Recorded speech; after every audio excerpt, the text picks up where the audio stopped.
Hello दोस्तों, कैसे हैं आप सब। स्वागत है आप सभी को कॉमिक वर्ल्ड 2.0 पर। तो चलिए दोस्तों, शुरू करते हैं अनिल मोहन का नॉवेल नागराज की हत्या का चौथा भाग। जलेबी ने आंखों से बहते आंसू साफ किए, परंतु आंखें गीली रहीं। आप इस वक्त कहाँ भटक रहे हैं? महत्वपूर्ण कार्य से मैं नागलोक से निकला हूँ, नागराज ने गंभीर स्वर में कहा। तुम मेरी सहायता कर सकती हो? वो कैसे? मनुष्य के रूप में तो मैं अपनी इच्छा से आ जाता हूँ, परंतु मनुष्य की बराबरी नहीं कर सकता। मुझे इस वक्त सहायता के लिए मनुष्य की ज़रूरत है, ताकि मैं जिस काम के लिए निकला हूँ उसे पूर्ण कर सकूँ। क्या मैं आपके महत्वपूर्ण काम के बारे में जान सकती हूँ नागराज? जलेबी ने गंभीर स्वर में पूछा। कुछ पल खामोश रहकर नागराज कह उठा। मुझे मनुष्य की पवित्र आत्मा की सख्त ज़रूरत है। मनुष्य की पवित्र आत्मा? जलेबी चौंकी। नागराज जलेबी को देखता रहा। मैं अभी भी नहीं समझी नागराज की बात क्या है। जलेबी के होठों से निकला। नागरानी से कोई गलती हो गई थी। 4 जन्म पहले की बात है। उस गलती की वजह से नागरानी का जीवन नष्ट हो सकता है। अगर कहीं से पवित्र आत्मा मिल जाए मनुष्य की, तो नागरानी का जीवन यत्न करके बचाया जा सकता है। ओह, समझी नागराज। जलेबी ने हौले से सिर हिलाया। मुझे बताओ कि मनुष्य की पवित्र आत्मा मुझे कहाँ से मिल सकती है? नागराज, जलेबी गंभीर स्वर में कह उठी। मुझे खुशी होती कि मैं आपके कोई काम आ सकती, लेकिन चाहकर भी मैं आपके लिए कुछ नहीं कर सकती, क्योंकि मेरी आत्मा पवित्र नहीं है। तुम कहीं से इंतज़ाम तो करा सकती हो? नहीं, मेरी ऐसी पहुंच नहीं है कि मैं ये काम कर सकूं। जलेबी ने सोच भरे स्वर में कहा। कोशिश तो कर सकती हो। अवश्य कोशिश कर सकती हूँ। इस बारे में अब सुनेरा से बात करें तो बेहतर होगा। आत्माओं का हिसाब वो रखता है। उसके अधीन बहुत सी आत्माएं हैं। जो भी आत्मा शरीर त्यागती है उसे अपने कब्जे में कर लेता है और अपनी मर्जी से उनका पुनः जन्म करवाता है। सुनेरा ने अभी तक इस बारे में सुनेरा से अभी तक इस बारे में बात क्यों नहीं की? कोई फ़ायदा नहीं है बात करने का। क्यों नागराज? सुनेरा स्वयं राक्षसी इच्छाओं वाला है और उसके कब्ज़े में राक्षसी इच्छाओं वाली ही आत्माएं हैं, जबकि मुझे अपने कार्य के लिए मनुष्य की पवित्र आत्मा की ज़रूरत है। वो सुनेरा के पास नहीं हो सकती। आप ठीक कहते हैं, जलेबी ने सिर हिलाया। लेकिन अब तुम मेरे साथ हो। मनुष्य जल्दी उस चीज़ को तलाश कर लेता है जो मनुष्य से ही वास्ता रखती है। जलेबी कुछ पल खामोश रहकर कह उठी। नागराज, अभी मैं आपका साथ देने की स्थिति में नहीं हूँ। क्यों? मेरे लिए सबसे ज़रूरी काम है जग्गू को वायुलाल की कैसे निकालना। जब तक मैं इस काम को पूरा न कर लूँगी मुझे चैन नहीं मिलेगा। जलेबी दुख भरे सर में कह उठी। अगर मेरे पास विद्या की शक्तियाँ होती तो ये काम मैं आसानी से कर लेती, परंतु वायुलाल के मंत्रों से आज़ाद होते ही उसके द्वारा दी गई मंत्रों की शक्तियाँ भी समाप्त हो गई। नागराज के चेहरे पर कश्मकश के भाव उभरे। मैं जानती हूँ कि मैं अकेली कुछ नहीं कर पाऊँगी। वायुलाल के पास तो विद्या की ऐसी ऐसी शक्तियाँ हैं कि वो मुझे पलों में समाप्त कर देगा, लेकिन मैं पीछे नहीं हटूँगी। जग्गू को वायुलाल की कैद से निकालने का प्रयत्न अवश्य करूँगी। अगर मैं तुम्हारा साथ दूँ और वायुलाल की कैद से जग्गू को आज़ाद करवा दूँ तो? जलेबी हैरानी से नागराज को देखने लगी। नागराज जी, आप मेरी सहायता करेंगे? शर्त के साथ। कैसी शर्त? मेरे द्वारा जग्गू को तुम पा लेती हो तो कहीं से मेरे लिए पवित्र आत्मा का इंतज़ाम करना होगा। नहीं नागराज, ऐसा वादा कर पाना मेरे लिए संभव नहीं। जलेबी उसी पल कह उठी। क्यों? इस काम में मैं आपकी सहायता करने की चेष्टा तो कर सकती हूँ, लेकिन ठोस वायदा करने की स्थिति में नहीं हूँ। मैं ऐसा मैं ऐसी सहमति नहीं देना चाहती कि बाद में आप मुझे झूठी कहें। जलेबी बोली। तो तुम सिर्फ मेरी सहायता करोगी? सहायता करने की चेष्टा करूँगी। नागराज ने जलेबी को गहरी निगाहों से देखा। जग्गू को आज़ाद करवाकर तुम अपनी बात से पीछे भी हट सकती हो, नागराज बोला। आपने ये कैसे सोच लिया कि मैं आपसे दगा करूँगी? मनुष्य जाति का विश्वास करना ठीक नहीं। मैंने तो सुना है नागों का भरोसा नहीं। मनुष्य का कांटा पानी तो मांग लेता है, लेकिन नागों का कांटा तो दूसरा सांस भी नहीं ले पाता। नागराज मुस्कुराया। फिर भी मनुष्य को ही पूछते हैं जलेबी। मनुष्य नागों को ही पूछते हैं जलेबी। यह मनुष्य की मानता है कि इन्होंने नागों को माफ़ कर रखा है, वरना जहर भरे नागों का क्या भरोसा। तुम तो हम पर ही इल्ज़ाम लगाने लगी। नहीं नागराज, मैं तो सच्चाई को स्पष्ट करके आपके सामने पेश कर रही हूँ। जलेबी मुस्कुराई। नागराज खामोश रहा। अब क्या हुक्म है नागराज जी? क्या जग्गू को आज़ाद करवाने वायुलाल के यहाँ चलेंगे? जलेबी ने पूछा। अवश्य। वायुलाल पसंद नहीं करेगा कि आप उसके आंतरिक कामों में दखल दें। उसकी नाराज़गी की मुझे चिंता नहीं, बहुत छोटा है वो मेरे सामने सिर नहीं उठा सकेगा। नागराज ने गंभीर स्वर में कहा।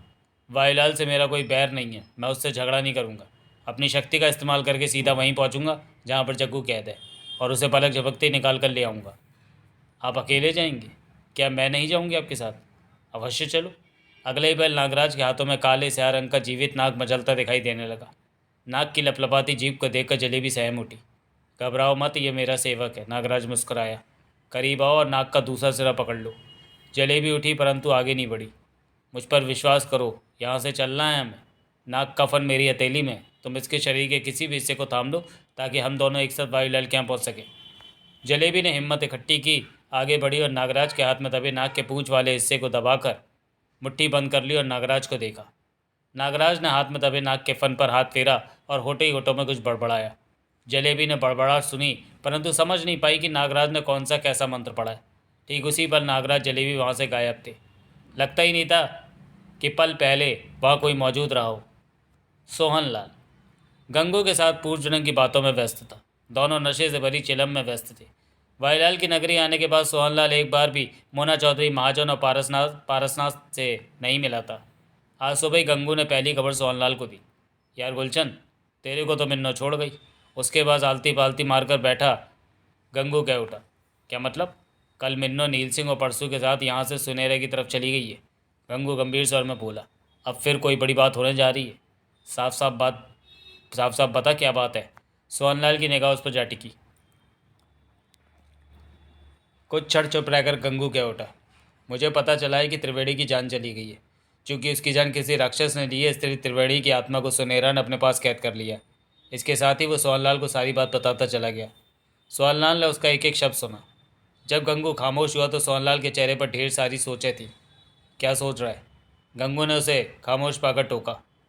यही कि इतना कुछ हो रहा है, मुझे खबर नहीं। तू ठीक कहता है, गंगू ने सिर हिलाया। सापना त्रिवेणी की आत्मा पाकर त्रिवेणी को पुनः जिंदा करना चाहता है ताकि वो उन्हें वाईलाल के मंत्रों से आज़ाद करके राक्षसी इच्छाओं से मुक्ति दिला सके। रानी और देवा भी यही काम करने के लिए इस मामले में आ गए ताकि वे बिगड़ा काम ठीक कर सके। ऐसा होते ही उनका मिलन हो जाएगा। सोहनलाल गंगू को देख रहा था। चेहरे पर सोचें नाच रही थी। वायुलाल ने सापनाथ को रोकने की चेष्टा की परंतु सफल नहीं हो सका। सुनने में आया कि देवा और रानी को भी रोका परंतु सफल नहीं हो सका। कुछ वक्त पहले ही रानी ने वायुलाल का त्रिशूल पकड़ लिया है। त्रिशूल पकड़ लिया? सोहनलाल की आंखें सिकुड़ी। हाँ, तेरे को नहीं मालूम? बताता हूँ। अपनी विद्या की शक्ति से वायुलाल जिससे भी चाहे उसी से बात कर सकता है। इसके लिए उसे अपने शरीर की सारी शक्ति एक त्रिशूल में भरकर त्रिशूल को वहाँ तक भेजना होता है। त्रिशूल में मारक शक्ति भी होती है कि अगर किसी पर वार करना हो तो कर सकता है। उस त्रिशूल को वही पकड़ने की हिम्मत कर सकता है जो विद्या जानता हो। दूसरा कोई त्रिशूल थामेगा तो जलकर राख हो जाएगा। ओह, रानी ने वायुलाल का वो त्रिशूल पकड़ लिया है तो? वायुलाल के शरीर की सारी शक्ति उस त्रिशूल में है। जब तक वो त्रिशूल वायुलाल के पास नहीं पहुंचेगा तब तक वो क्षीण मनुष्य की तरह एक जगह बीमार सा बैठा रहेगा। इस वक्त वायुलाल बीमार से अपने कमरे में मौजूद है। उसकी टांगें इस वक्त इस हद तक कमज़ोर हैं कि वो 4 कदम भी चल नहीं सकता। ओह, रानी त्रिशूल कब छोड़ेगी? क्या मालूम, हो सकता है छोड़े ही नहीं। गंगू ने गंभीर स्वर में कहा। मतलब कि वायुलाल नाकारा हो गया? तब तक के लिए जब तक कि रानी त्रिशूल नहीं छोड़ती। फिर तो मामला गंभीर हो गया। गंगू को देखता सोहनलाल क्या उठा। हाँ, मिन्नो भी यहाँ नहीं है। वो परसों और नील सिंह के साथ सुनेरा की तरफ चली गई है। वो होती तो अपनी विद्या से कोई रास्ता अवश्य निकाल लेती कि वायुलाल कुछ हद तक सामान्य हो सकता। गंगू ने कहा। सोहनलाल सोचों में डूबा बोला। चिलम लगा। गंगू ने फ़ौरन नशे से भरी चिलम तैयार की और 4-5 बार इस्तेमाल करके उसकी तरफ बढ़ा दी। सोहनलाल चिलम से कश लगाने लगा। गुलचंद, गड़बड़ तो अब होगी। और क्या गड़बड़ बाकी है? सुनेरा आत्माओं का रखवाला है। उसके पास राक्षसी विद्या की बहुत ताकत है। गंगू ने धीमे स्वर में कहा। मेरे सुनने में तो आया कि वो त्रिवेणी की आत्मा वापस नहीं देना चाहता। क्यों? सोहनलाल के होठों से निकला। सापनाथ तो सुनेरा की जाति का ही है। यही तो समस्या है। उनकी जाति एक ना होती तो शायद सुनेरा उसे त्रिवेणी की आत्मा दे देता। गंगू ने गहरी सांस लेकर कहा। सुनेरा इस बार बहुत बड़े ओहदे पर बैठा हुआ है। सापनाथ की और त्रिवेणी के जिंदा होने के पश्चात की कोशिशें सफल हो गई तो उन्हें राक्षसी इच्छाओं से मुक्ति मिल जाएगी। सोहनलाल ने सहमति में सिर हिलाया। राक्षसी इच्छाओं से मुक्ति मिलते ही उनका राक्षसी वजूद भी मिट जाएगा। वो सामान्य बन जाएंगे। उनके ओहदे समाप्त हो जाएंगे। सुनेरा तब आत्माओं का रखवाला न रहकर सामान्य मनुष्य बन जाएगा। यही बात है कि सुनेरा त्रिवेणी की आत्मा देकर अपना वजूद खोते हुए साधारण इंसान नहीं बनना चाहता। ओह, सोहनलाल समझा। सुनेरा ने अगर आत्मा वापस ना दी तो क्या होगा? झगड़ा होगा, परंतु जीत सुनेरा की होगी। वो ताकतवर है, सापनाथ बेबस हो जाएगा। देवराज चौहान और रानी भी तो आत्मा लेने जा रहे। हाँ, रानी के पास पवित्र विद्या है जो सुनेरा को हरा सकती है। पवित्र विद्या के सामने राक्षसी विद्या कमज़ोर हो जाती है। गंगू, ये बात तो तू ठीक कहता है, परंतु आगे क्या होता है ये मैं नहीं जानता। गंगू, मैं देवराज चौहान तक पहुँचना चाहता हूँ। कैसे जाऊँगा? नहीं जा सकता, बहुत लंबा रास्ता है। कोई बात नहीं, लंबा रास्ता मैं तय कर लूँगा। तू मेरे साथ चल, मुझे रास्ते का ज्ञान नहीं। वायुलाल की आज्ञा के बिना मैं ये जगह छोड़कर नहीं जा सकता, गंगू ने कहा। कैसा यार है तू जो मैं मजबूर हूँ गुलचंद, गंगू ने गंभीर स्वर में कहा। सोहनलाल कुछ पलों तक उसे देखता रहा, फिर क्या उठा। ठीक है, तो किसी को मेरे साथ भेज दे। ये काम भी मैं नहीं कर सकूँगा, गंगू गंभीर था। मैं भाईलाल का छोटा सा सेवक हूँ, हुक्म मानना मेरा काम है। किसी को आदेश नहीं दे सकता कि वे तेरे को सुनहरा तक पहुँचा दें। मुझे अपनी सीमा याद है। सोहनलाल गंगू को देखने लगा। वो जानता था कि गंगू उससे झूठ नहीं बोलेगा। मैं अकेला चला जाऊंगा गंगू, तू मेरे को नक्शा बनाकर। जंगली वीरान रास्तों का क्या नक्शा, गंगू मुस्कुराया। जरा सा पाँव टेढ़ा पड़ा नहीं कि तू गलत रास्ते पर पड़ने लग जाएगा। रास्तों में ढेरों खतरे हैं जिनके सामने तू ज़रा भी टिक नहीं। तभी दरवाजे पर कोई आ रुका। दोनों की निगाह उधर घूमी। भगवे कपड़े लपेटे नई उम्र की एक सेविका खड़ी थी। क्या है, गंगू क्या उठा, इधर क्यों आई? अभी मैं व्यस्त, कहा मैं कुछ कहना है। गंगू ने सोचा कुछ पल। चल मैं आया। वो सेविका वहाँ से चली गई। सोहनलाल ने मुस्कुराकर गंगू को देखा। कभी तो चैन कर लिया कर, सोहनलाल बोला। उसे कोई काम है, मैं बात करके आता हूँ। जो बातें तेरे को बताई वो आधी बातें इसी ने बताई थी। गंगू उठा। सब चलता है, सोहनलाल हौले से हंसा। गंगू बाहर निकल गया। आधे घंटे बाद गंगू वापस लौटा। आंखों में चमक चमक, चेहरे पर अजीब से भाव थे। क्या हुआ, गजब हो गया। गंगू उसके पास बैठता बोला। बोल तो, जग्गू यहाँ कह दे। जगमोहन, सोहनलाल चिंक उठा। यहाँ कह दे? हाँ, जो बुला के ले गई थी वो यही बताना चाहती थी। सोहनलाल के चेहरे के भाव देखने के लायक थे। तू सच कह रहा है? जो मेरे को पता लगा वो तुझे बता दिया। सच झूठ कहाँ से आ गया? उसने बताया तो झूठ थोड़े ना बताया होगा। कहाँ है जगमोहन, मुझे वहाँ ले चल। मरवाएगा क्या? क्या मतलब? वाईलाल की कैदियों से मेरा क्या मतलब? क्यों बोलता है कि मैं उसका छोटा सा सेवक हूँ? तू कहता है कि जग्गू यहाँ है। हाँ, और मुझे उसके पास नहीं ले जा। मुझे वाईलाल के कैद खाने की तरफ जाने की इजाज़त नहीं है। गंगू समझाने वाले सर में कह उठा। होती तो मैं क्या तेरे को मना? मुझे जग्गू से मिलना है। सोहनलाल एक एक शब्द चबा कर कह उठा। गंगू कुछ परेशान सा दिखा। फिर वो लंबी सोच के बाद बोला। तेरे को स्वयं ही उधर जाना होगा। मैं जाऊंगा, रास्ता बता। सोहनलाल दृढ़ स्वर में कह उठा। जल्दी मत कर, मुझे सोचने दे। अब क्या सोचना है तेरे को?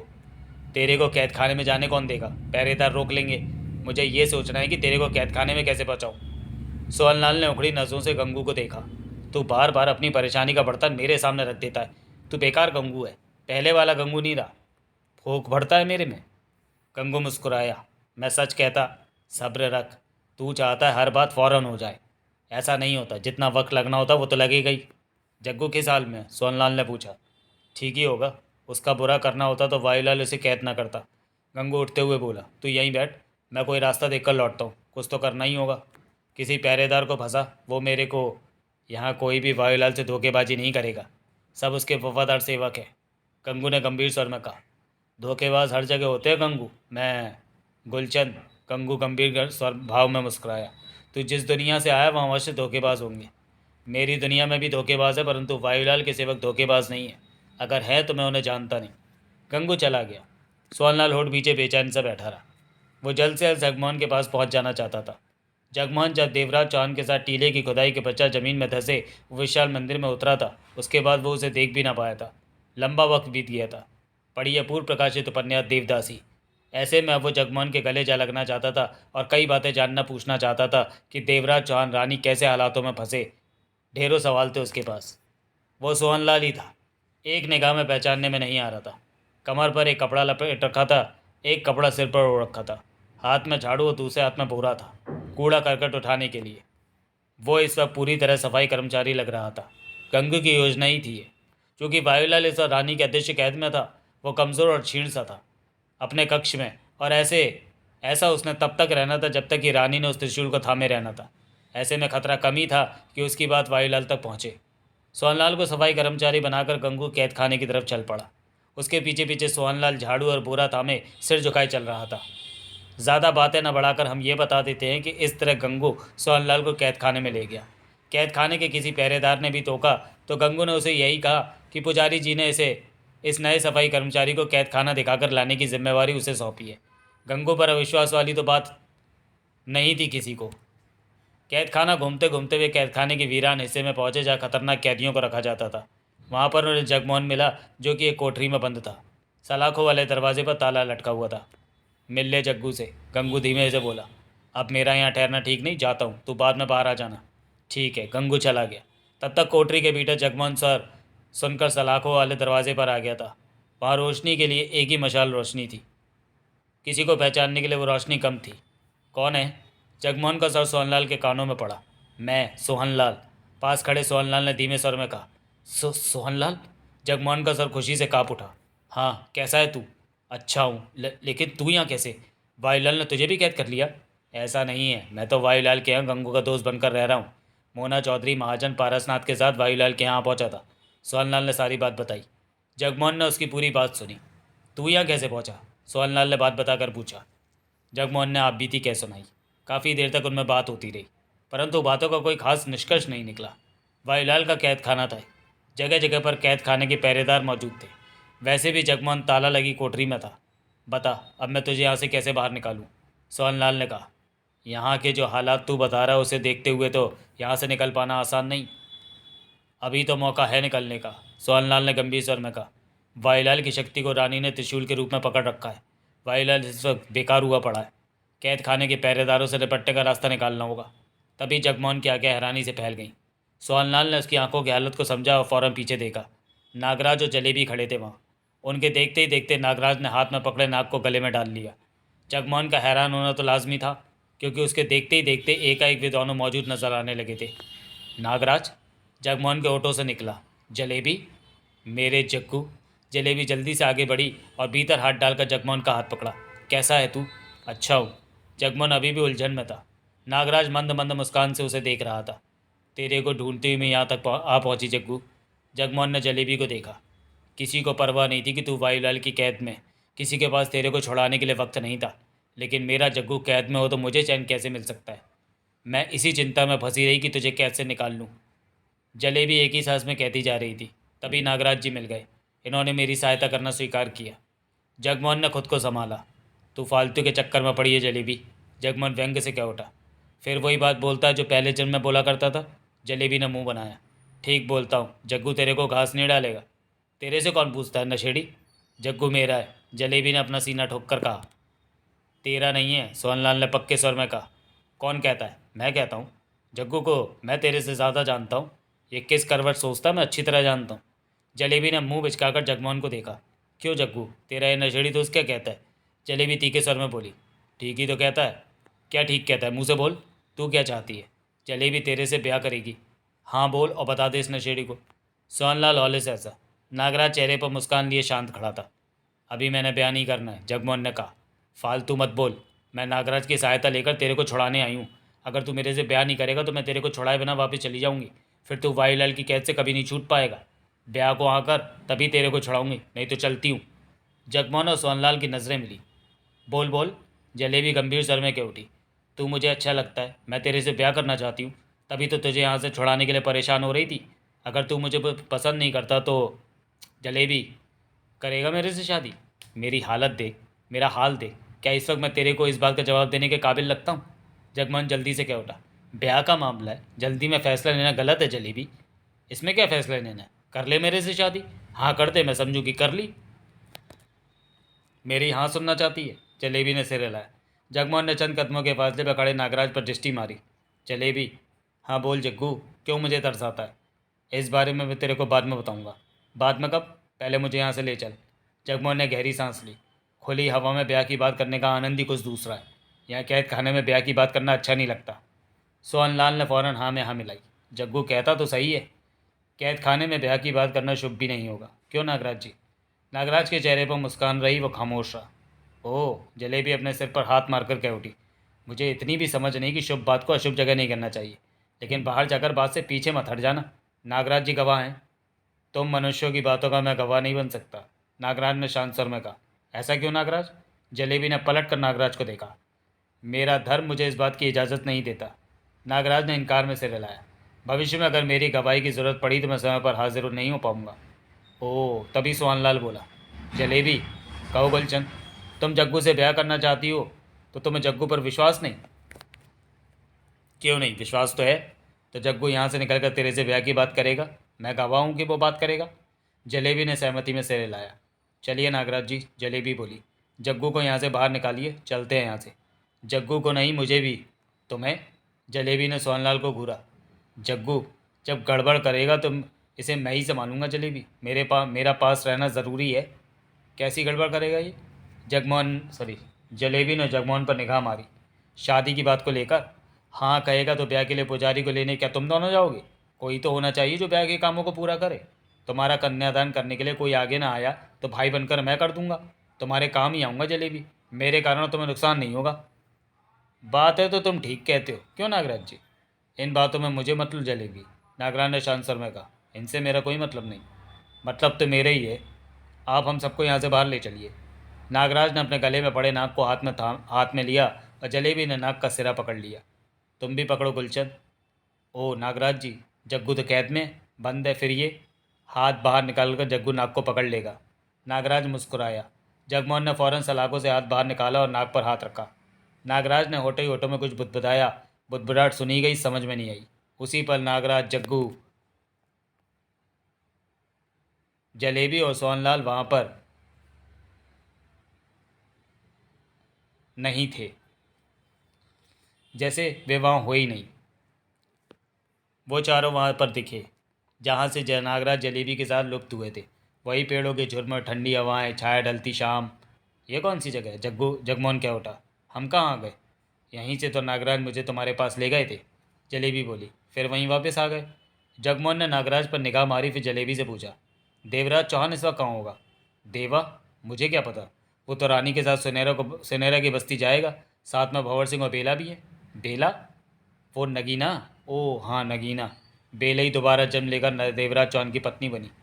ये बेला नगीना की क्या बात है? सोनलाल कह उठा। तो तुम्हें नहीं पता? जलेबी हंसी। नहीं। सोनलाल के चेहरे पर उलझन थी। नगीना पूर्व जन्म में मिन्नो की बहन बेला रही थी। ओह, कैसे पता चला? रानी ने उसे देखते ही पहचान लिया था कि वो बेला है। जगमोहन गंभीर स्वर में बोला। बेला को और देवराज चौहान को भी तब पूर्वजन्म की याद आ गई थी कि। समझा, सोनलाल ने सिर हिलाया। नागराज खामोशी से शन कड़ों की बातें सुन रहा था। अब बता, मेरे से ब्याह? जलेबी ने कहना चाहा। इधर आ। तुम्हारे पास? जलेबी शर्मा उठी। क्या करते हो? अभी तो हमारा ब्याह नहीं हुआ और पास में दूसरे भी तो।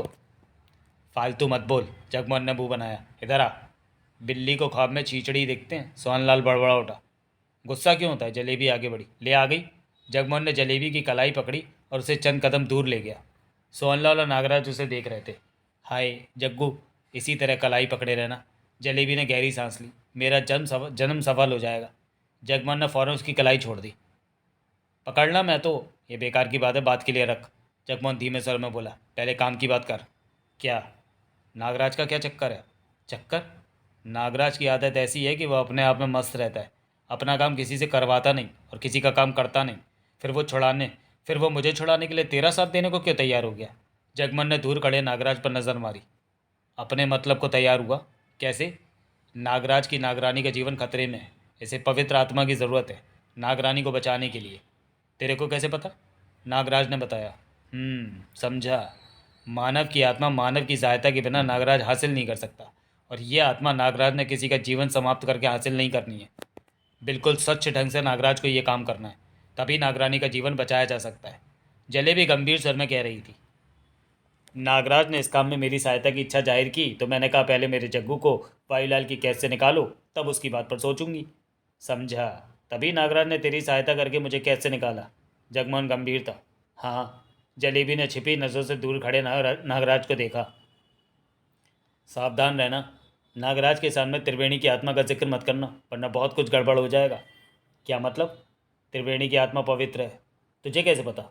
सापनाथ की बस्ती वालों को जो राक्षसी इच्छाओं से मुक्ति दिला सकती है वो हर हाल में पवित्र आत्मा है। जगमोहन जलेबी को देखने लगा। क्या देखता है?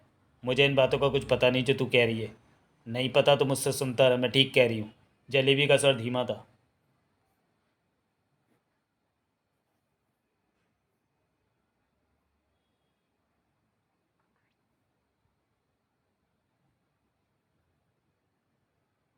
जगमोहन कुछ पल सोचों में रहकर कह उठा।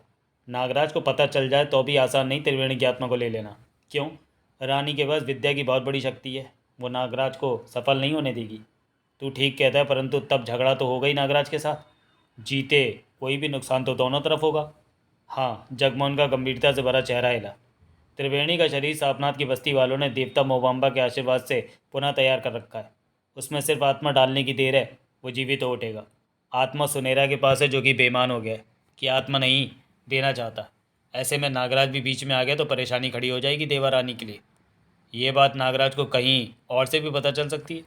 ऐसा हो गया तो हमारे दिल पर बोझ तो नहीं रहेगा कि नागराज को सब कुछ हमसे पता लगा। बात दूसरी होती तो नागराज से स्पष्ट बात कर लेते, परंतु ये बात नागरानी के जीवन से वास्ता रखती है। नागराज को त्रिवेणी की आत्मा के बारे में पता चला तो नागरानी का जीवन बचाने के लिए वो त्रिवेणी की आत्मा को हासिल करके रहेगा। जगमोहन सोचों में डूबा कई पलों तक जलेबी को देखता रहा। अब क्या देखता है? वो देवता मोवाम्बा सुनहरा का भी तो देवता है। हाँ, तो देवता मोवाम्बा उसे कह सकता है कि त्रिवेणी की आत्मा वो सापनाथ को दे दे? दो बातें हैं तुम्हारे सवाल को लेकर। क्या? पहली तो ये कि सुनहरा आत्माओं के देवता का भी पुजारी है।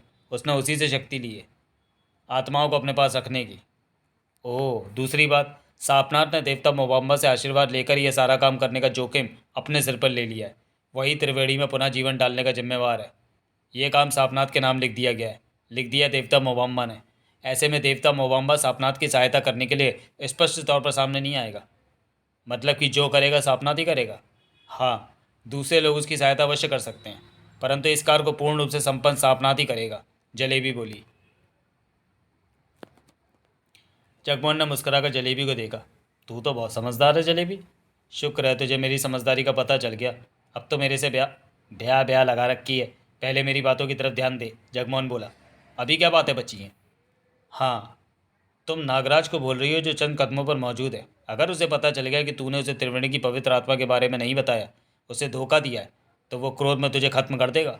संसार का सबसे जहरीला प्राणी है वो। उसकी एक फूंक भी तुम्हारी सांसों को रोक देगी। जलेबी के चेहरे पर घबराहट उभरी। तू ठीक कहता है जग्गू। नागराज से कोई भी बात ज़्यादा देर छिपी नहीं रह सकती। अब क्या होगा? मुझे नहीं मालूम कि क्या होगा, जगमोहन ने गंभीर स्वर में कहा। नागराज से आगे क्या बात करनी है वो सोच। तब तक सोहनलाल पेड़ की छांव तले बैठ गया था। कभी कभार उन्हें और नागराज पर भी नज़र मार लेता था। उनकी बात लंबी होते देखकर समझ गया था कि उनमें खास बात ही हो रही है। जबकि 2 पल पहले नागराज के चेहरे पर मधुर सी मुस्कान आ ठहरी थी, वो जगमोहन और जलेबी को ही देख रहा था। उसकी आंखों में शीशे जैसी अजीब सी चमक आ बसी थी।